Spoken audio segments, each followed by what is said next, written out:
Dennis Stock gets permission to get the first ever photo essay on James Dean.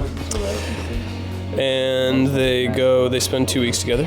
They're in LA, and then they go to New York, and then they go to his hometown in Fairmount, Indiana, and spend a lot of time together and get to know each other and take a lot of amazing pictures that'll end up going down in history as, at least one of them, is one of the greatest photos of the 20th century.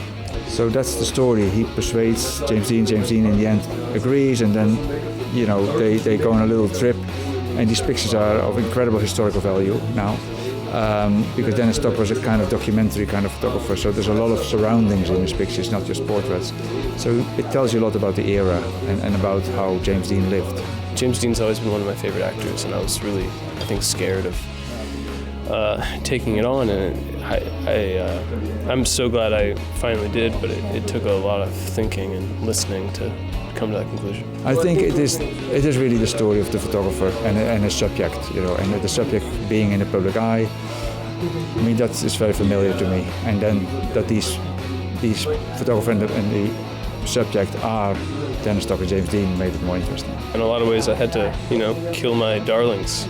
I've had a poster of James Dean on my wall since I was in college, and I've always idolized him, and his acting has always been so amazing to me. So to find that person that I've always idolized and has kind of been a myth in culture, and everyone knows him in this mythical way, and make him into a human being was a big task, but rewarding. The film, for me, doesn't look a lot like my work. It looks the least like my work of all my films, because I let go a bit more. But it has a warmth that my other films don't have. So there was an interesting sort of trade-off.